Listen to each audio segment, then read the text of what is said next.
welcome to another episode of our apologetic series dealing with the Muslim arguments that they typically raise to support the message of Islam, whether to support the Quran, support Muhammad, claim about miracles, claim that the Quran is complete and preserved, and so on and so forth. But today, we're going to talk about a very unique argument that for some reason, our Muslim friends just make this assumption that this is the top argument to support that the Quran is divine and inspired by God. And that's the scientific miracles that are found in the Quran. With me here in the studio, our dear brother, Dr. David Wood, who's been really doing an excellent job with us here to try to dissect those arguments and going through the series. And technically speaking, what we have done so far has to do just maybe with introductory information. Lord willing, in the future, we will take it even deeper, and we will take each one of those arguments and basically provide more ways and tools to try to respond to it, especially this particular one that we'll be doing today that has to do with the scientific evidence of the Quran. Dr. Wood, welcome back. Thank you. And this argument, the argument from scientific accuracy, is actually the first argument I ever encountered with a Muslim back in the day. Back when I was in shape, I would go to lift weights and so on, and I had a Muslim friend. This is even before Nabil. I had a Muslim friend, and we were weightlifting partners. We would spot each other and so on. And one day he told me that he wanted to show me a video, and the video was about the scientific miracles in the Quran. The guy was a Muslim, and I was watching the video, and it would over and over again. It would give a bunch of scientific facts about some topic, and then it would give some verse of the Quran, right, that said almost nothing remotely resembling the topic. Right. It would just mention a cow producing milk or something like this, and then but you were supposed to be so dazzled by all of the scientific information that when the Quran says next to nothing that any 7th century Arab couldn't have told you, then we were just supposed to be overwhelmed by this and convert to Islam. So that was my first encounter with it. And then later, of course, my friend Nabil argued that Muhammad made all kinds of miraculous scientific claims that weren't verified until centuries later, and that the Quran also made various scientific claims and that were eventually verified. And what's amazing about this is Muslims very rarely actually read the passages that they're talking about, right? Correct. Most Muslims take things based on confidence in their leaders. So they think that their scholars and their apologists are telling them the truth. Yeah, they believe that their leaders are telling them the truth. So they've never seen the actual evidence. They've never seen these actual scientific proofs. But they believe other people have, and they have confidence in these other people. That's correct. And now I'm very different. As soon as someone tells me something, I want to look it up, right? So this is very different because people actually convert to Islam based on hearing that the Quran contains all these scientific miracles, right? There are people who convert to Islam. Really? It contains all these scientific miracles? Yeah. The Quran contains all these scientific miracles. Muhammad said all these amazing scientific things. Well, I want to convert to this religion. Never crosses their minds. Let me see it in the books. I want to read it for myself. And that's exactly what I would say to Nabil after he would say, this is predicted in the hadith by Muhammad. This is predicted in the Quran. I would say, okay, show me where, because I want to read the passage and see what it says. And when you do that, you start finding that all of these amazing scientific claims, there's nothing amazing about them. And you find that Muhammad got almost everything wrong that he could possibly get wrong. The only things that Muhammad got right were things that all kinds of people in the 7th century would have gotten right. So there is a sun, there is a moon, things like that. Muhammad got those right. There are stars, things like that. He gets those right. But any 7-year-old could have told you that. When you start looking at actual claims that Muhammad made that we can test scientifically, he gets everything wrong. Whenever he goes beyond what any normal person would have been able to tell you, he gets it wrong. So let's look at some examples. And since I've heard both, I've heard arguments based on the hadiths and arguments based on the Quran. We'll look at some examples from both. So Sahih al-Bukhari, number 3320. Muhammad said, the Prophet said, if a housefly falls in the drink of any one of you, he should dip it in the drink, for one of its wings has a disease, and the other has the cure for the disease.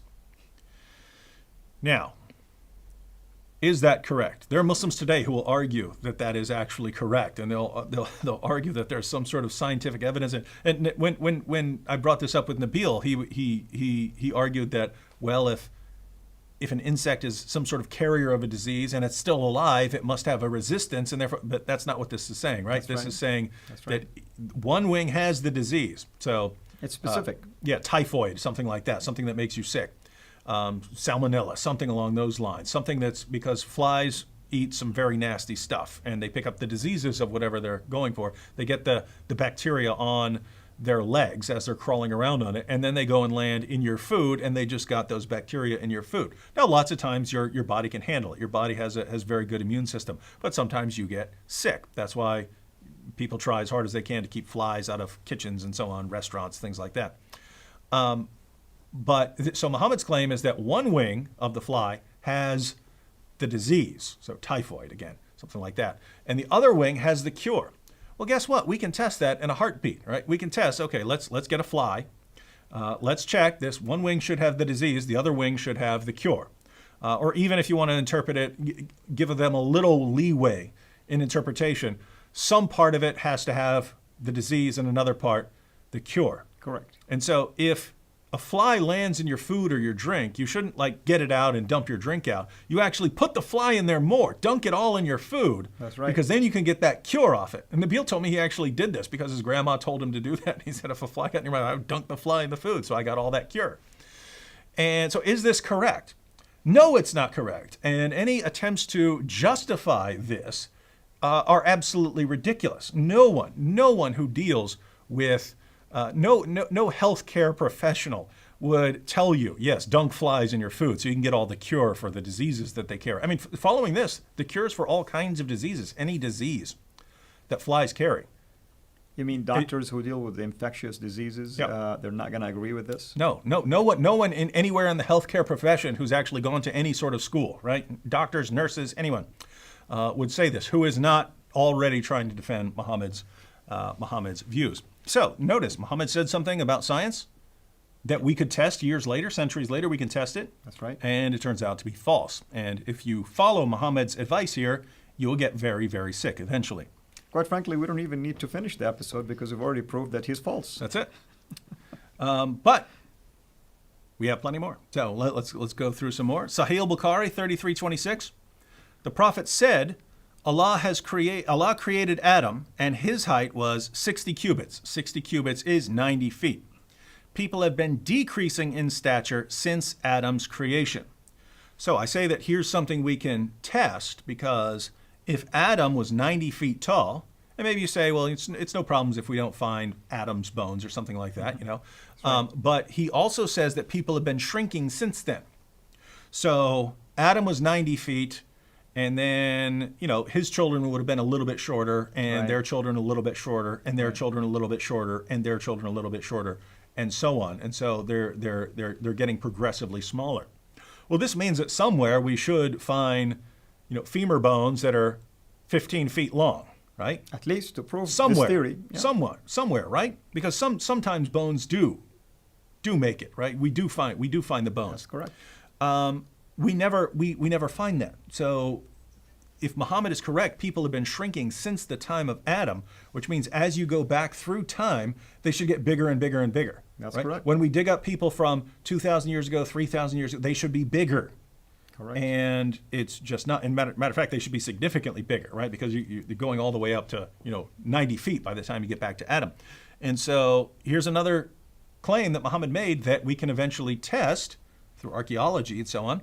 And we just find out that the science does not support him. And also, scientists sometimes discover the so-called Homo sapiens, and we know for a fact that their height, if indeed, it's they're 100,000 years old or more, it's still normal height. Does not confirm this. Exactly. No scientist in the world is going to say, yes, Adam was 90 feet, the first man was 90 feet tall. Exactly. There are other problems like blood circulating and stuff, and something that tall and so on doesn't work at all as a living thing.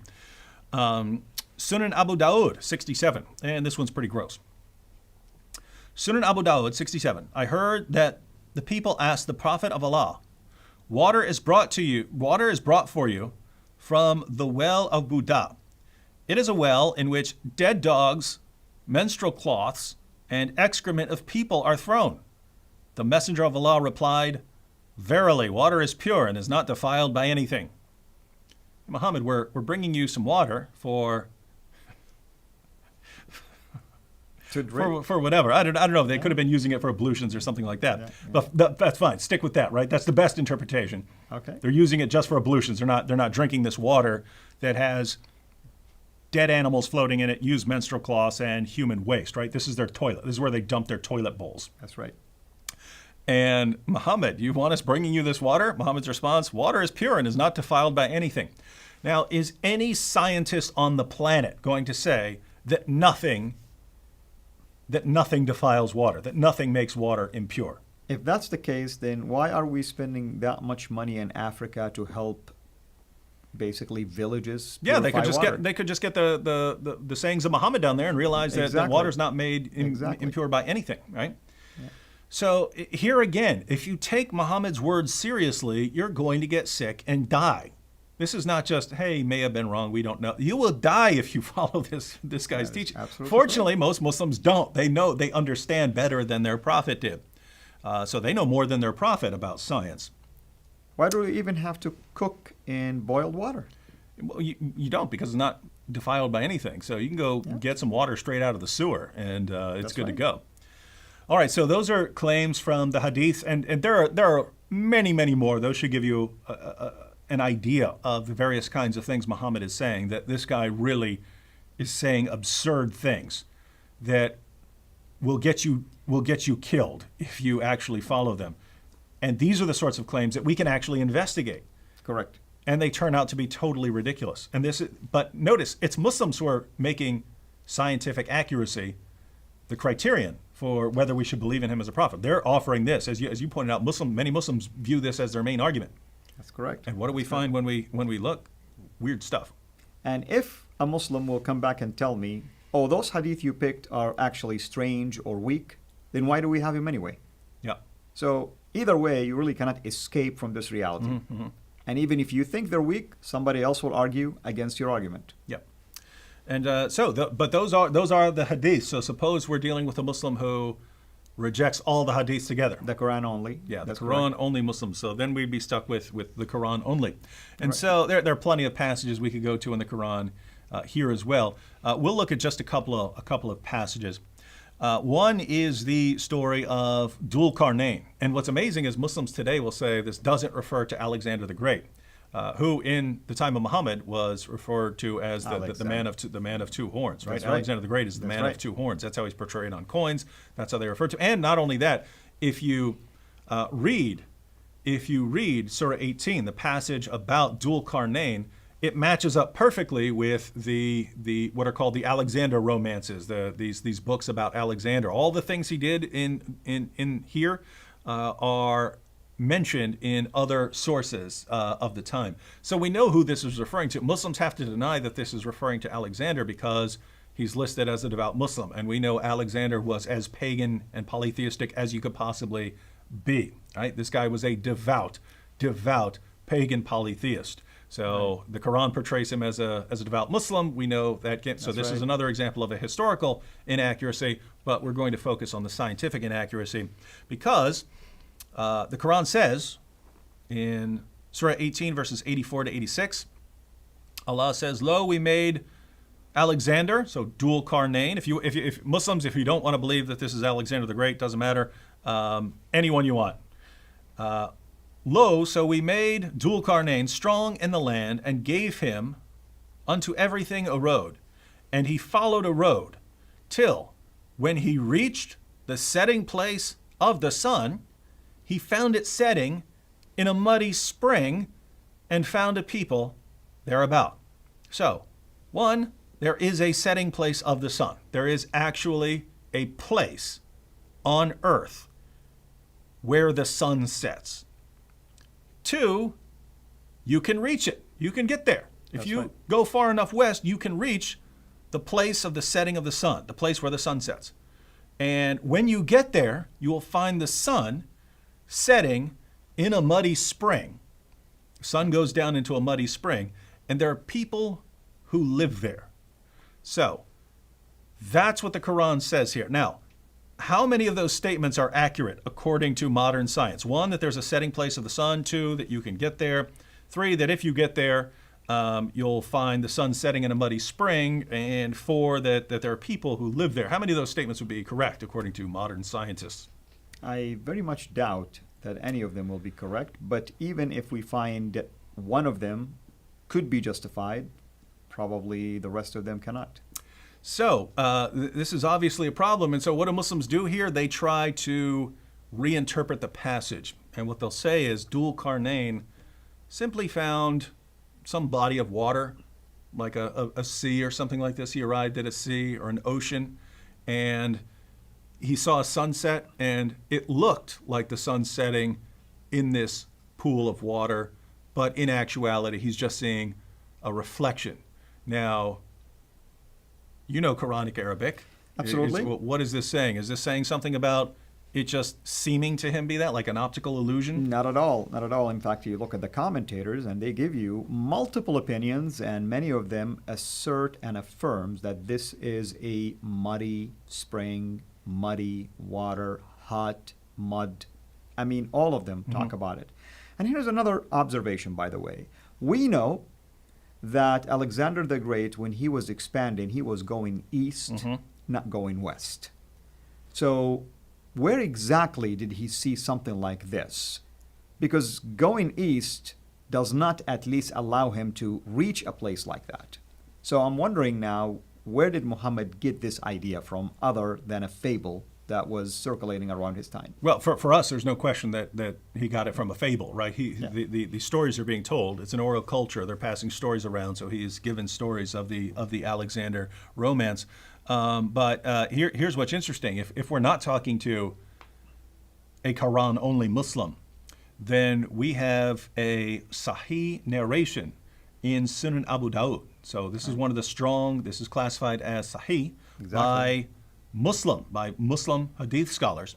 Right. And he gives a little bit more information that doesn't, he's not talking about Dhul Qarnayn at all. Dhul Qarnayn's not in the story. It's Muhammad telling one of his followers where the sun goes when it sets. That's right. So That's another Sunan Abu problem. Dawud, number 3991, Abu Dar said, I was sitting behind the apostle of Allah, who was riding a donkey while the sun was setting.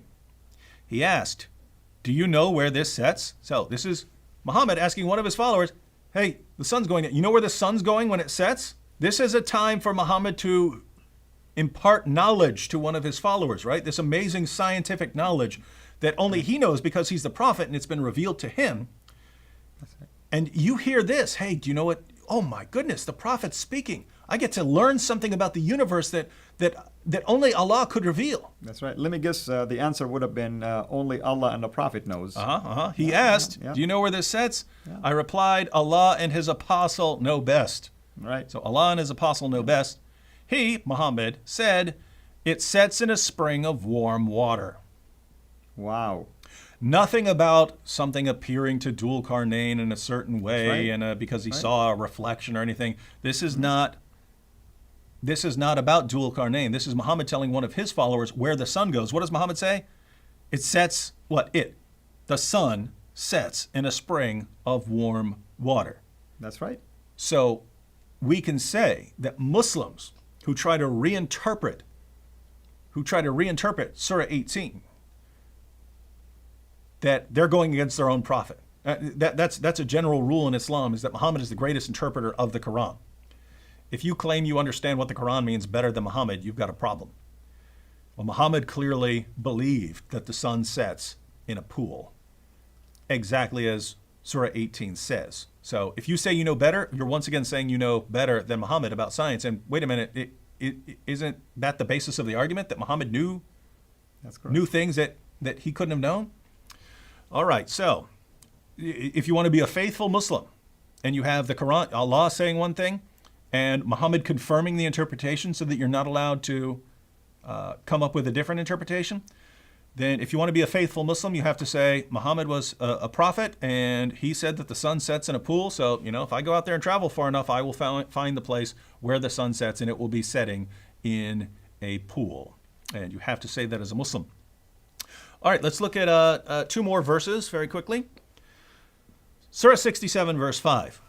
Allah says, "And we have from of old adorned the lowest heaven with lamps.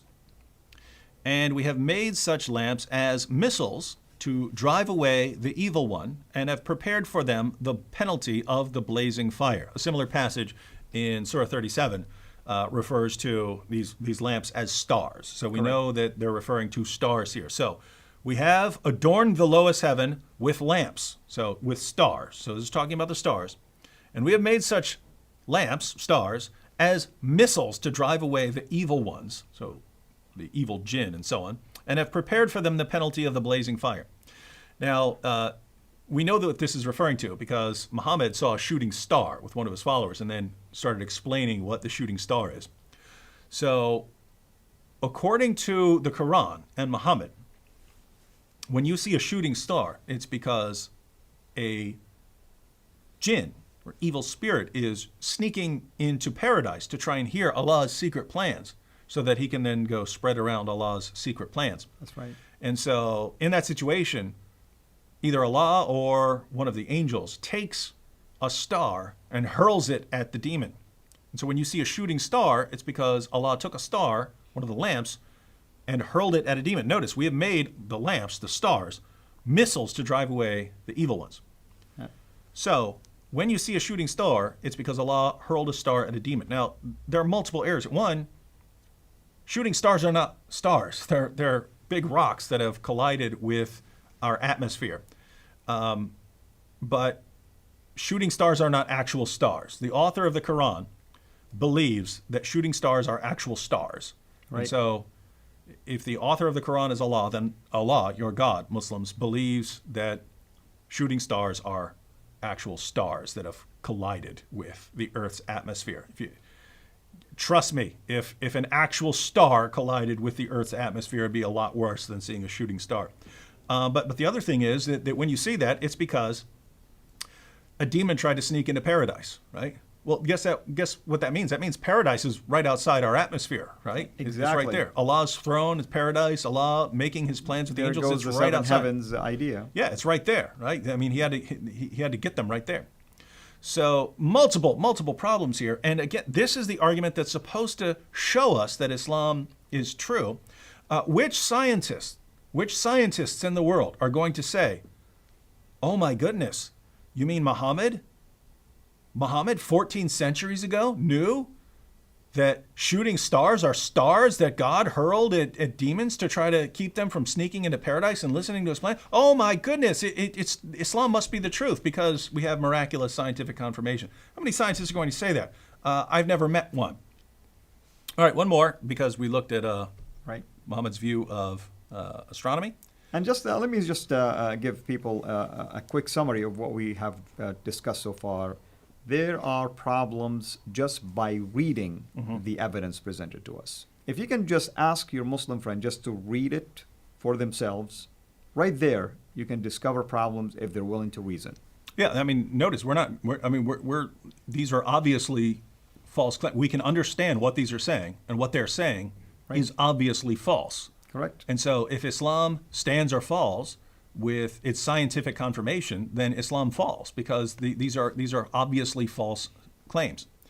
So we'll look at one more in the realm of biology. So Allah wants to impart more knowledge and explain to us what human beings are formed from. One of the many things that the Quran says that we are formed from. But in Surah 86, verses 6 to 7, Allah says, "Man is created from a drop emitted, proceedings from between the backbone and the ribs." So the drop that we come from. The Muslim sources talk about the semen drop that we're created from, and then it unites with the female semen Right. That's according to the hadith. The female have semen too, and the two mix together, and whichever one rises to the top, that's the one that decides whether the child will be male or female, and so on. Total nonsense according to biology. But right here, just this Quran verse, the drop that's emitted. Now, what he gets right here is that the drop of semen that's emitted does have something to do with babies being born. He gets that right. But again, that's something that anyone would have been able to tell you back then.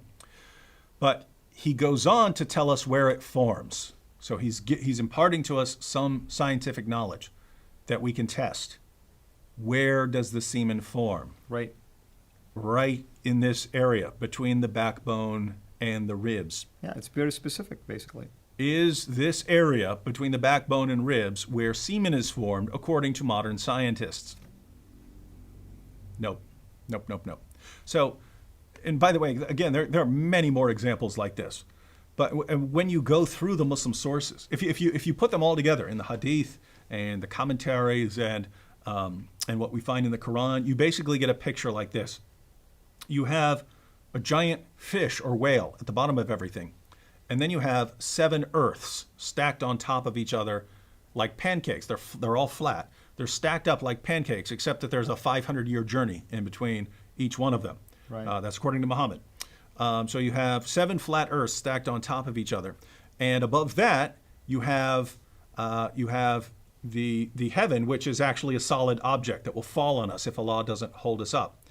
And of course, inside there you have the stars, which are missiles that Allah uses to shoot the demons. And of course, you have the sun setting, in a muddy pool and so on. And you have, of course, 7 of these solid heavens, solid domes above the earth. And you go all the way up to the top, and then there are these 8 giant mountain goats and so on that are below the throne. So that's what you get if you look at the Muslim sources on astronomy. If you look at the Muslim sources on embryonic development, so the development of a baby, you get semen comes between the backbone and ribs, forms, and it joins with the female semen. And again, whichever rises to the top, that determines the sex of the child. But the semen then becomes a blood clot, and then becomes like a chewed piece of flesh or something like this. Right. And then becomes bones, and then those bones are covered with flesh and so on. And only then does Allah decide whether it's male or female. And almost everything there that goes beyond what people of the time would have known, because again, people understood, hey, they have sex and are produced. They understood from miscarriages that there are some different stages to development and so on. But everything Muhammad said that goes beyond what ordinary people would have known, he gets wrong. And then, of course, you have the area of hygiene that, it's good to dunk flies in your food, or you can take water that's, been anywhere and it's still good. You can use it for your ablutions. You can drink it. You can do anything. And notice, if you actually take that seriously, if you start using that kind of water, you're going to get sick. Even if you just rub it on your hands, you're going to get sick. And what's Muhammad's solution if you get sick? Camel urine. Just drink enough camel urine and you'll feel better.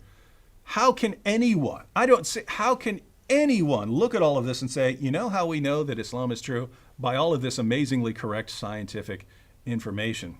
It's amazing, especially today, in our modern days, with modern discoveries, modern science, with everything we know about healthcare, everything we know about astronomy, everything we know from satellite imagery. I mean, it just baffles me that you still find some Muslims passionate about defending all of these things, and especially when they start telling you that these are just metaphorical. Mm-hmm. Since when?